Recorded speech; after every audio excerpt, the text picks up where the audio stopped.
à NordVPN qui rend cet épisode possible. Je vous en parle en fin de vidéo. Avec la technologie d'aujourd'hui, c'est fou qu'on n'arrive pas à ressortir des avions de ce type. Bah non, mais parce qu'en fait, je pense que c'est possible. Ils savent le faire, mais ça coûte trop cher, je pense. Je m'appelle Gaspard G. Salut Gaspard, roi de Nippur et de Baltzingar.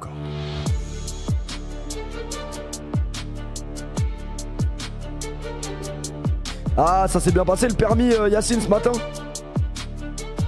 J'espère que c'est bien passé parce que le repassé c'est relou. Le chat, reposez-vous un peu. L'histoire du Concorde commence au début des années 60 alors que la guerre froide bat son plein.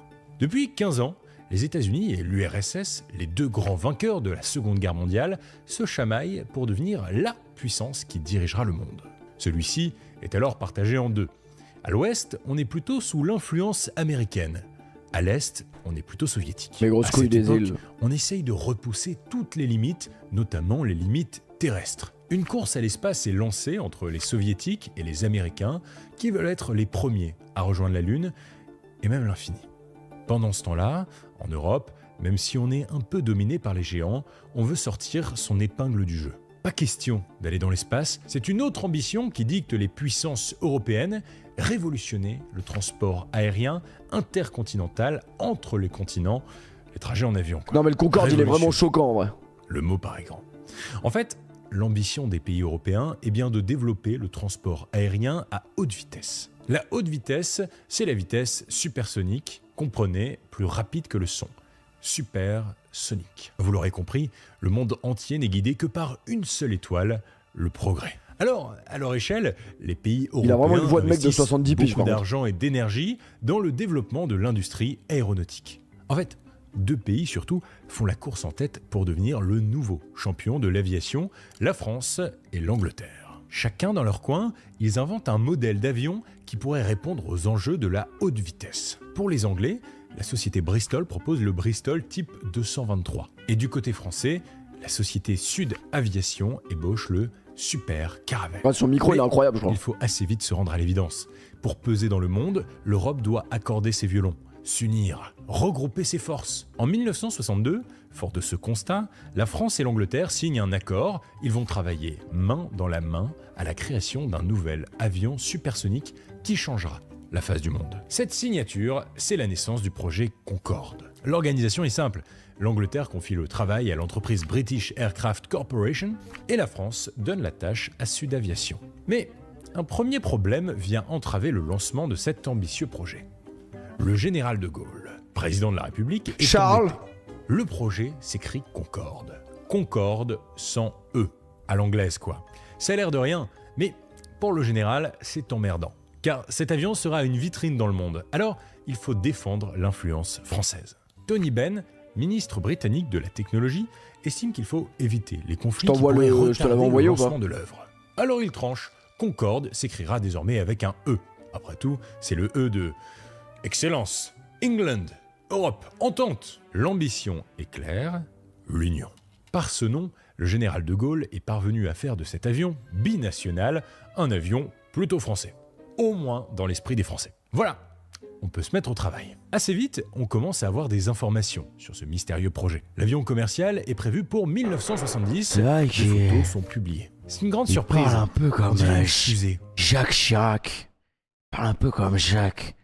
Ne sombrons pas dans l'extrémisme. C'est la pire chose à faire. Je sais pas si j'imite bien Jacques Chirac, faudrait que je travaille, je crois. Il ressemble d'ailleurs beaucoup à l'avion X-15 américain, avec ses 4 réacteurs sous mais une lui, il aile ressemble Delta. un peu, je trouve. C'est-à-dire une aile en forme de triangle. Seule et unique solution pour atteindre la vitesse Mach 2. Pour faire simple, la vitesse Mach 1, c'est celle du son, environ 1200 km/h. Je cours à la vitesse du donc, son. Ouais. Mach 2, c'est 2 fois plus. Oui, environ 2400 km/h. Et pour ceux qui n'arrivent pas à imaginer, à cette vitesse, on traverse la France du nord au sud en seulement 30 minutes. Non, c'est une dinguerie. 30 minutes du nord au sud. Se lance dans un pari risqué, celui de réinventer l'aviation commerciale. Le Concorde ne ressemblera à aucun autre avion. La possibilité d'un pilote automatique, l'aile delta, le nez pointu qui s'abaisse au décollage et à l'atterrissage pour la bonne vision du pilote, nouveau moteur, nouveaux freins, nouveaux pneus, cette œuvre d'art est l'avion le plus cher jamais construit. La 30 minutes, c'est même pas mon intro de live, de ouf. Français et anglais se passe plutôt bien. En gros, la France se charge surtout de construire la partie centrale et l'Angleterre les extrémités. Mais partager ce projet d'avion supersonique entre deux pays, c'est pas tous les jours facile. Déjà, les deux pays n'ont pas le même système de mesure. Alors, il faut toujours tout convertir les données. Et puis, le vrai problème est surtout budgétaire.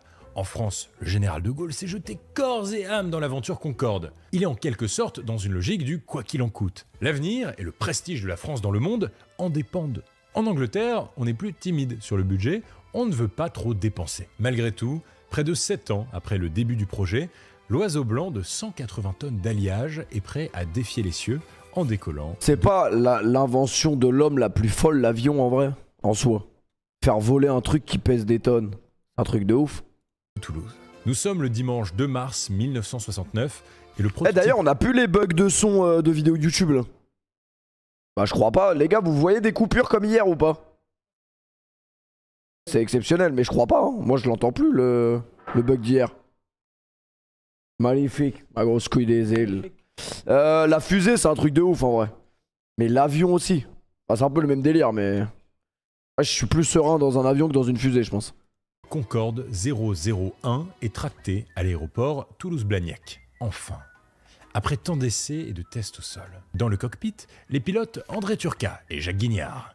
Derrière eux, un peu inquiet, l'ingénieur Henri Perrier, le père du Concorde, accompagné du mécanicien Michel Rétif. Non, il a un nez de fou le Concorde. Les 4 hommes s'apprêtent à vivre un moment absolument historique. Tenter de faire décoller cette fusée de voyage, Maître serait fou à l'épreuve du terrain. C'est un voyage vers l'inconnu, car le Concorde n'a jamais quitté le sol. L'avion, ça existait au Moyen-Âge. Ouais, faut doser, non? Je crois qu'il y avait des avions, genre des avions de merde un peu, mais il y avait des trucs qui tournaient à hélice. Et Moyen-Âge, t'étais remonté loin, je crois. Alors, certes, on fait plein de tests et de simulations, mais là, il va voler. Les journalistes de tous horizons sont réunis au sol pour couvrir cet événement historique. Il est 15h38, la tour de contrôle s'adresse à l'équipage, feu vert. André Turcat actionne les leviers. Et vous régalez, il n'y a pas de ce bateau si vous n'êtes pas là. Il décolle avec élégance dans un fracas assourdissant. Ça y est. Non mais t'es mal né de fou. Il est effrayant le Concorde. Moi l'avion il m'effraie, je monte pas là-dedans. Des applaudissements. Ah ouais bravo parce que franchement... Nous y sommes. Le Concorde est dans le ciel. Le décollage est mémorable. Une accélération continue et une entrée délicate dans le ciel. Pendant 29 minutes, le nouveau roi des airs virevolte. Alors, c'est simplement un premier vol, donc il faut faire attention à ne pas le pousser trop fort. Le Concorde reste un prototype. La vitesse Mach 2, c'est pas pour cette fois.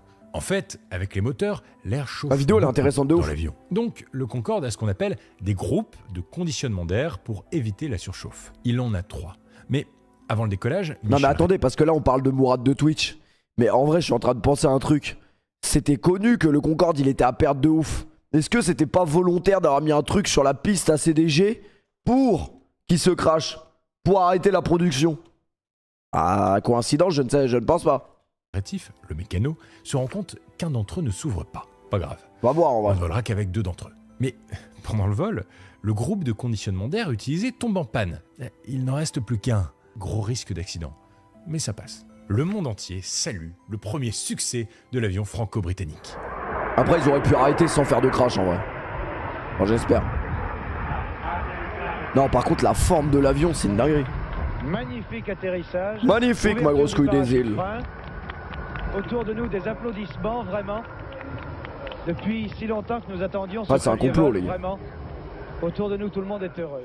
André Turcat, le pilote... Ma mère a dit que c'était parce qu'il y avait trop de concurrence. Bah tu diras à ta mère qu'elle arrête de raconter des conneries. J'espère que ta mère est pas sur le stream. Je m'excuse, pardon, c'était pour la blague, c'est drôle. Du premier vol donne ses impressions devant les journalistes. Le calme de cet avion supersonique était impressionnant, on sentait vraiment qu'il était fait pour ça. Français et anglais sont bel et bien en train de révolutionner l'histoire du transport aérien. Mais dans l'intimité des usines de fabrication, on s'inquiète un peu. Le chef-d'œuvre présente des faiblesses, des problèmes de moteur. Elle t'a entendu? Non, je m'excuse, madame. Pardon.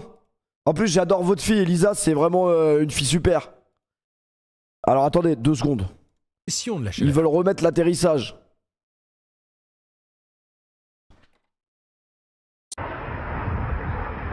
Ouais, l'atterrissage en léger de ouf. Ça se voit, c'est pas brusque. Magnifique atterrissage. Ouais, pourquoi il y a un parachute? Ouverture du parachute frein.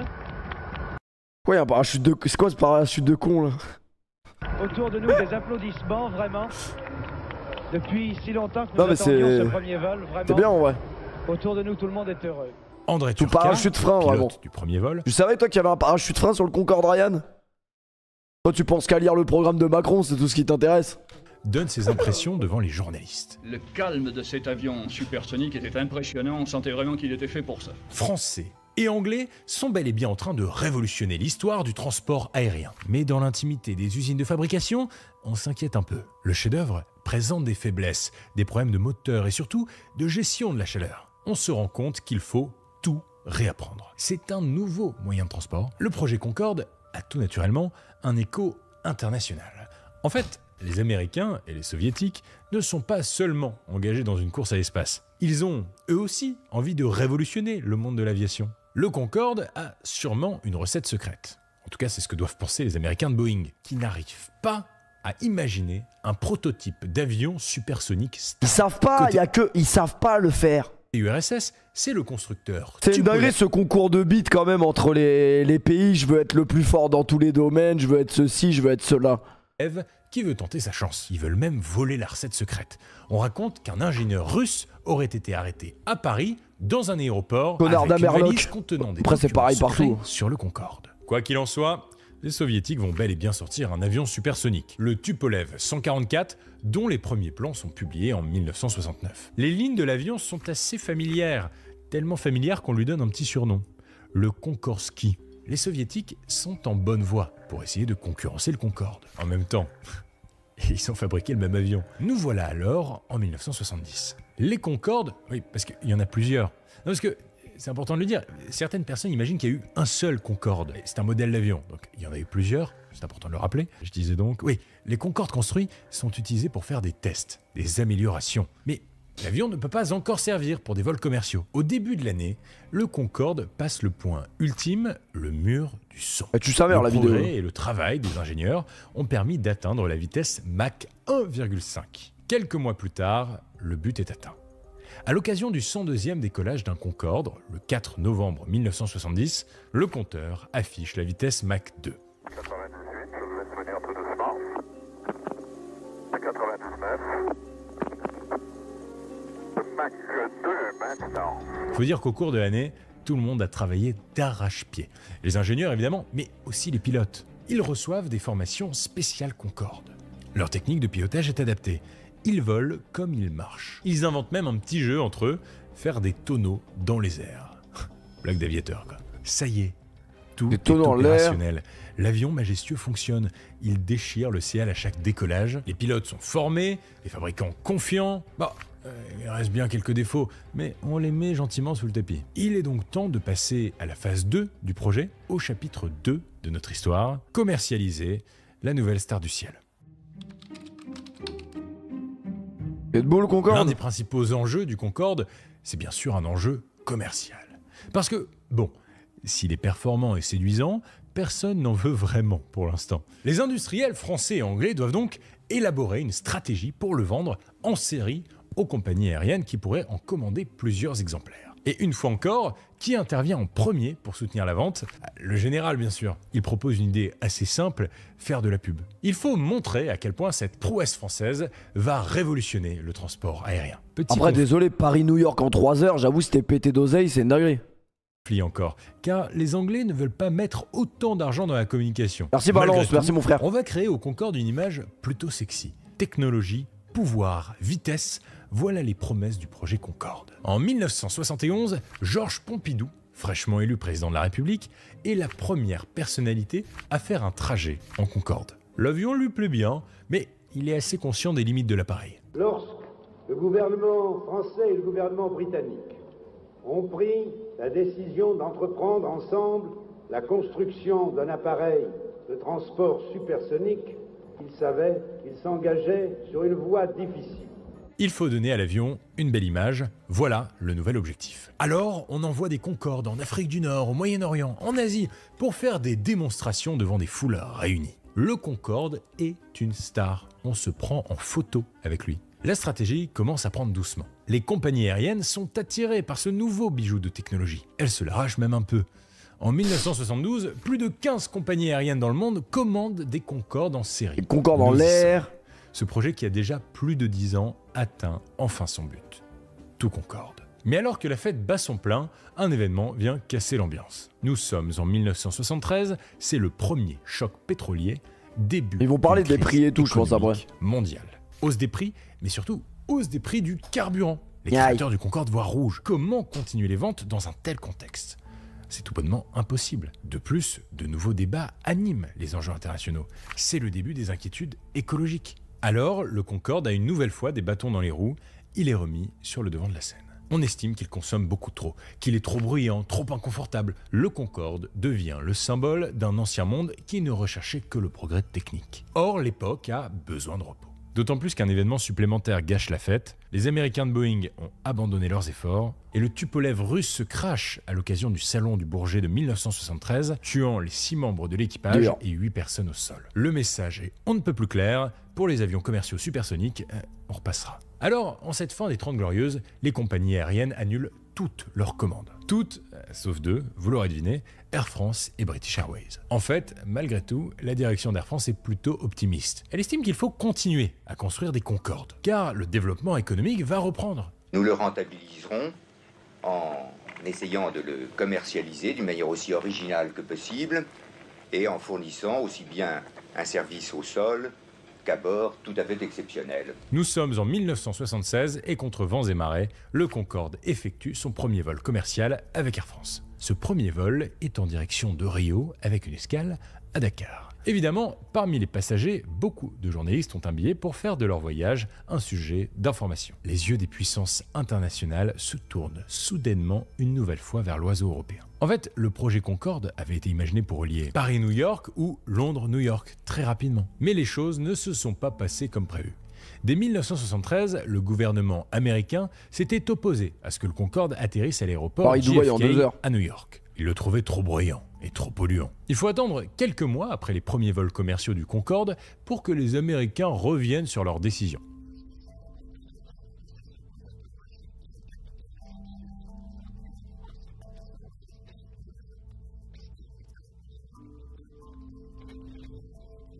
Seule condition, ajouter sur l'avion. C'est vrai que c'est une dinguerie qu'aujourd'hui ils aient pas reproduit un truc similaire. Mais parce qu'en fait ils doivent pouvoir le faire. C'est pas ça le problème. C'est juste que c'est à perte, je pense. Je pense que ça a aucun avantage économique de le faire. C'est pour ça qu'ils le font pas. Sinon ils le feraient, c'est sûr. C'est chose faite. Le Concorde peut désormais rejoindre New York. Paris-New York en 3h30, eh bien c'est chose faite. Putain, envie d'être à New York en 3 heures. Après 22 mois d'attente, 21 mois et 18 jours, très exactement. Désormais, tous les jours, à 15 500 mètres d'altitude et à 2200 km/h. Ça pollue de con en plus. Ouais, bah après, ils s'en branlent de polluer. Paris à New York en 2 fois moins de temps que le plus rapide des Boeing. Le roi des cieux est de retour. On organise beaucoup de trajets entre Paris et New York. C'est quand même un truc de dingue. Imaginez bien qu'en 1980, on peut faire Paris-New York en 3h30. Je tourne cet épisode en 2022 et il faut 8h30 pour faire ce trajet. Vous pensez vraiment que genre c'est la pollution qui fait qu'ils l'ont pas fait? Moi je pense que s'ils veulent vraiment faire un truc économiquement, ça leur apporte de l'argent, ils s'en battent les couilles de la pollution. Avec tout le respect. Hein. Peut-être que je me trompe, parce que c'est vrai qu'il y a quand même des normes à respecter, mais bon. Les normes à respecter, même avec les normes, ils peuvent les contourner, donc ils peuvent acheter des droits à polluer, et après peut-être que je dis de la merde, mais... Concorde revient donc sur le devant de la scène et se forge la renommée qu'on a toujours voulu. En fait, vous savez, moi, en voyageant un peu et en regardant un peu ce qui se passe ailleurs, je dis pas que l'écologie c'est du bullshit, mais en fait j'ai l'impression que genre tous les efforts, par exemple, que on peut voir, par exemple quand on est en France, en fait je me rends compte qu'à l'étranger, ils en ont strictement rien à battre. Genre, par exemple, là où j'habite, Dubaï, c'est peut-être l'un des pires exemples. Mais c'est même pas que Dubaï en fait, même les États-Unis. Il y a aucun truc qui est aménagé pour ça. Ils en ont strictement rien à foutre. Donc je me dis en fait, nous, on fait des efforts. Ok, c'est bien. Et si derrière toute la planète, on a rien à foutre, enfin, je sais pas. Il devient l'avion des stars, des personnalités politiques, des chefs d'entreprise. Le prix du billet et les conséquences écologiques sont étrangement moins mises en avant. On commence à le comprendre, l'aventure Concorde, c'est une En fait, je crois que c'est vraiment l'Europe qui est sensibilisée à l'écologie. L'Europe est beaucoup plus sensibilisée à l'écologie que dès que tu pars aux États-Unis, en Asie, etc. Très rapprochée d'échecs et de victoires. Par exemple, même si Air France et British Airways font beaucoup de vols, le projet Concorde n'est pas rentable économiquement. Ce qui constitue un nouvel obstacle. Il consomme 4 fois plus de carburant par passager. C'est le prix de la vitesse, disent ses partisans. Argument commercial qui aurait dû séduire les passagers. Or, Concorde n'est rempli qu'à 57% en dessous du seuil de rentabilité. Alors, il faut une nouvelle fois trouver une solution. En 1983, les deux compagnies font le choix d'arrêter les vols internationaux. Parce qu'on consomme plus que les autres. Je suis pas sûr que les Européens consomment forcément plus que les Américains. C'est vraiment pas sûr ça. Le trajet en Concorde que sur 2 lignes. Paris-New York et Londres-New York. C'est la seule solution. L'oiseau blanc est cher et long à entretenir. Il est fragile, il présente parfois des signes de faiblesse. Mais l'aventure continue. On arrive au début des années 1990 et tant bien que mal, l'économie du Concorde est sauvée. Des compagnies ont acheté l'avion. C'est beau toi ? Tu peux venir t'asseoir si tu veux. Et certaines d'entre elles proposent même des tours du monde en Concorde. Il redevient un argument commercial. Le tour du monde en 32 heures ! Un outil de prestige. En fait, à la fin des années 90, le Concorde est connu. Il a un standing particulier, il évoque la vitesse, le progrès. Mais depuis trop longtemps, les problèmes ont été contournés. Et ce standing devient compliqué à maintenir. Bon, le chat, c'est des sources de Jeff, les gars. Retour d'expérience des passagers qui critiquent notamment la violence du décollage et de l'atterrissage. En interne, on remarque une petite faiblesse des pneus. Pas de panique, ça va le faire. Aéroport de Roissy, 25 juillet 2000. Le Concorde du vol Air France 4590 à destination de New York est prêt à décoller de la piste 26 droite. Dans le cockpit, 3 as de l'aventure Concorde. Le commandant de bord, Christian Marty, 317 vols Concorde au compteur. Le copilote, Jean Marco, 2698 vols. L'officier mécanicien, Gilles Jardineau, 937 participations Concorde. Nous sommes au milieu d'un après-midi d'été. Les 3 trip, ils sont même pas encore morts dans l'histoire.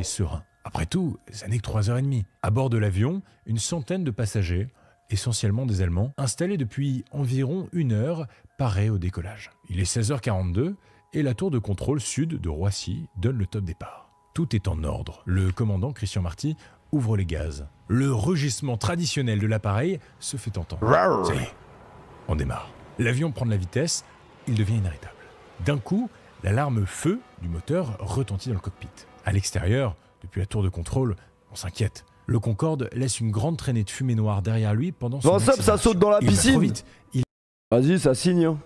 Il est trop loin sur la piste. Ils ont atteint la vitesse V1, dite de non-retour. Mais toi aussi, du coup. Absolument. 40 subs, toi aussi. L'appareil quitte le sol et laisse échapper de gigantesques flammes derrière lui. La tour de contrôle s'adresse à l'équipage. 4590, vous avez de fortes flammes derrière vous. Voilà, photo de fou. Une seule solution, il faut atterrir. Impossible de faire demi-tour. Le commandant fait savoir à la tour de contrôle qu'il va tenter de se poser à l'aéroport du Bourget. Il engage un virage. Impossible.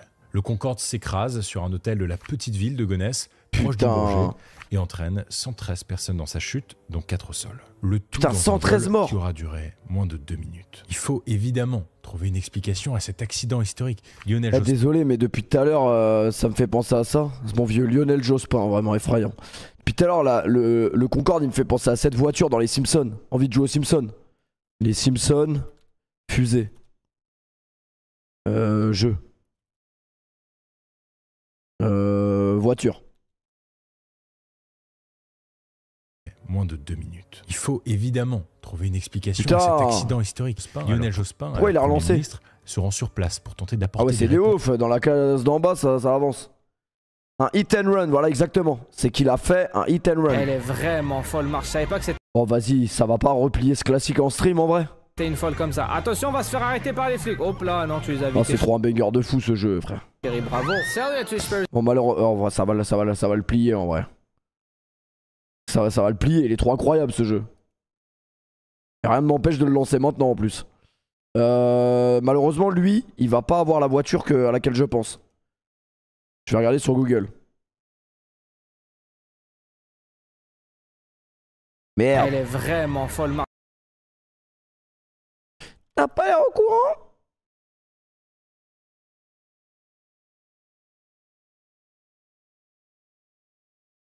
Elden Ring, c'est après, c'est plus tard. J'ai pas une image là? Oh, elle est là, magnifique. Regardez ça. C'est le Concorde. Ah, trace. Théma, comment elle envoie. Théma.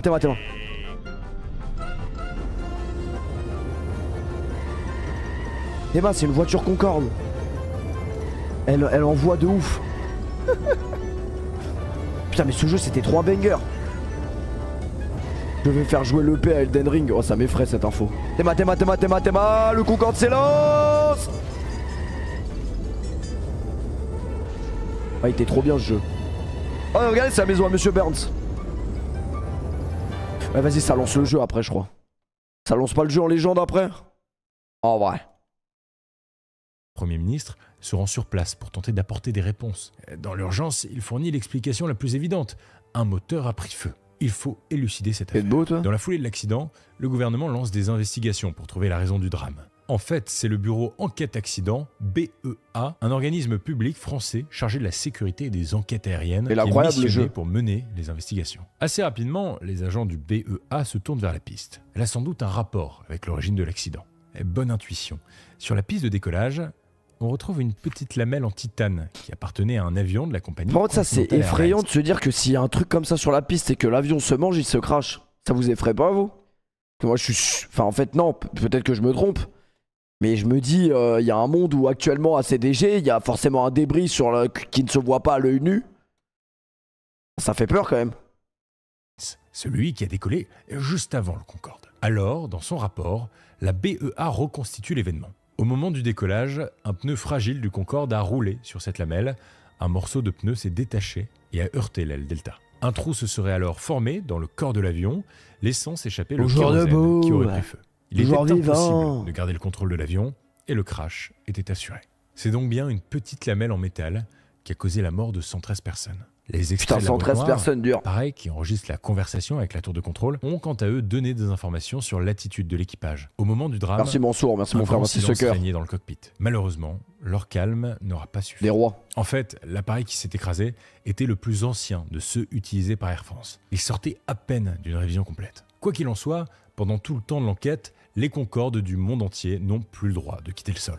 À partir du moment où nous avons déterminé que le risque d'éclatement d'un pneu pouvait provoquer des dégâts aussi extraordinaires, il devenait nécessaire pour nous de recommander que l'on prenne des mesures permettant de garantir... Merci mon Dixon, merci Eboum, merci Cafran, merci les gars. En mai 2001, Air France accepte de signer une indemnisation globale des victimes pour un montant total de 115 millions d'euros. Au même moment, les vols reprennent, d'abord chez British Airways, puis chez Air France, mais cette fois... tout doit être vérifié. Faire voler le Concorde devient une tâche pénible. Franchement, tu vois le Concorde qui se crache, alors que c'est un avion spécial, je pense que tu le prends plus en vrai.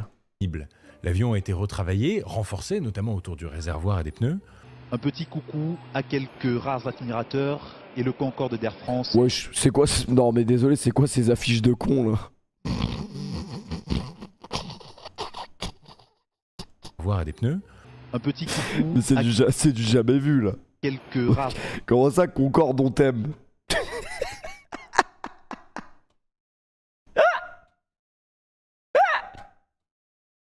Concorde, on t'aime.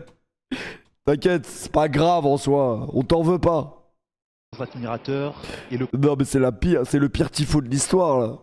Il y avait des ultra Concorde. Concorde d'Air France. Merci beaucoup Paoletta du 9-3, merci mon frère. Depuis le drame du 25 juillet dernier. Concorde, on t'aime.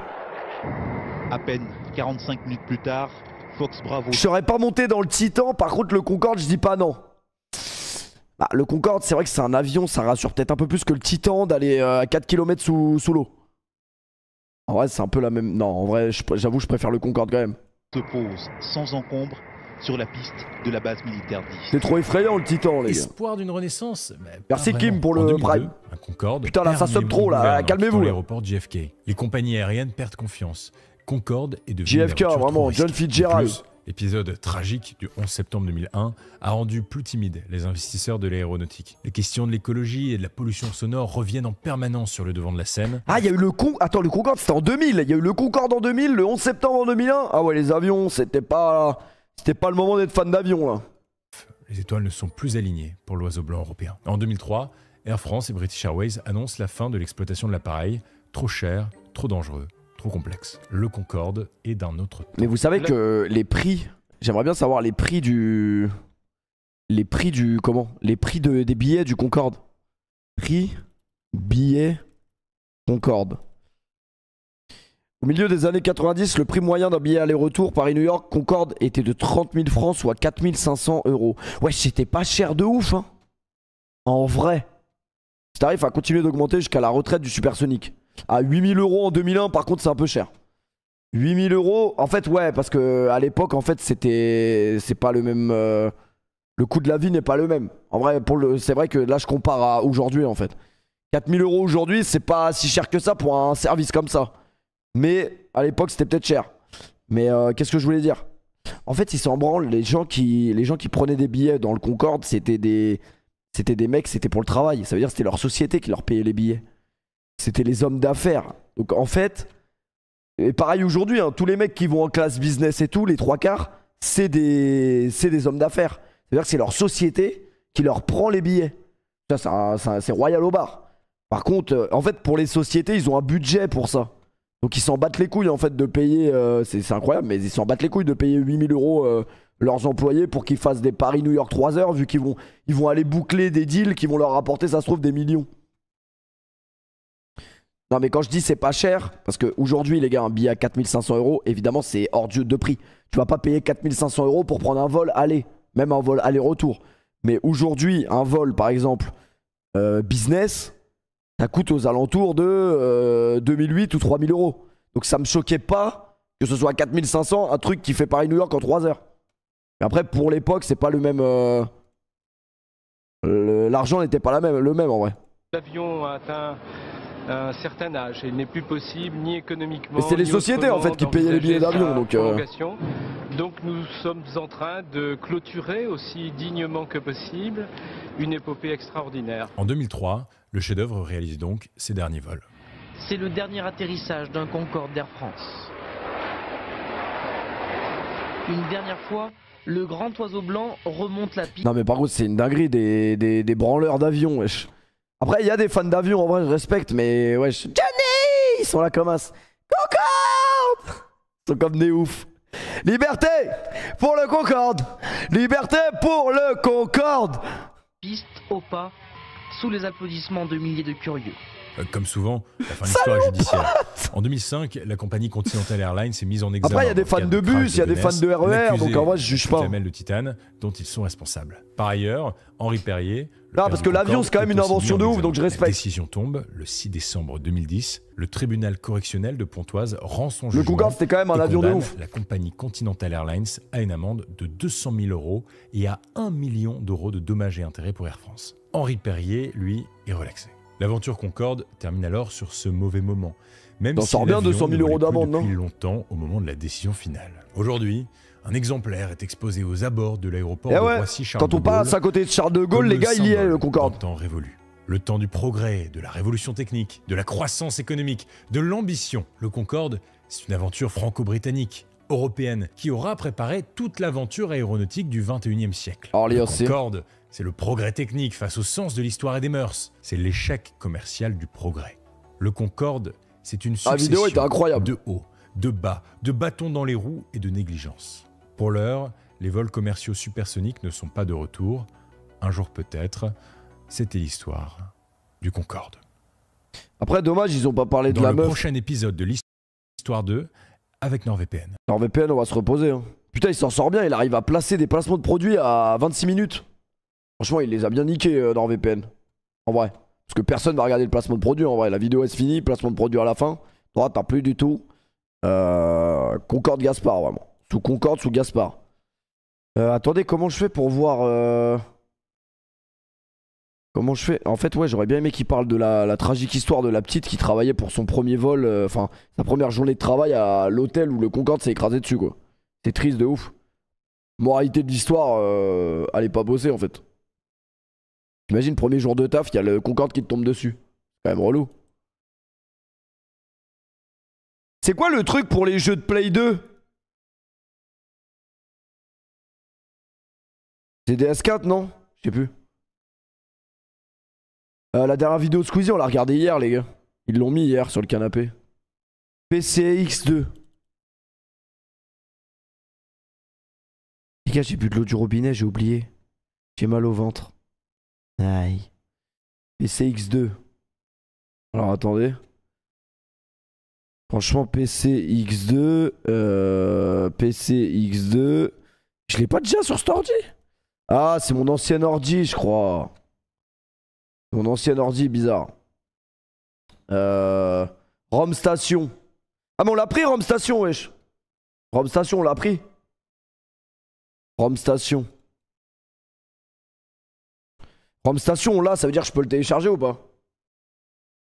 Non, j'en bois tranquille. Ouais, mais si t'es marocain, peut-être ton corps il est habitué.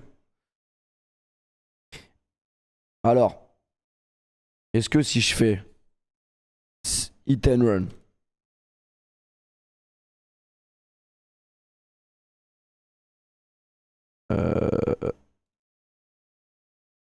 Je sais pas, ils sont partis où les gars? La baraque elle est calme de ouf. Tout le monde est parti. Donc attendez, je peux le télécharger comme as ou pas? J'appuie juste sur télécharger sur ROM Station et ça me télécharge le jeu, mais c'est un banger.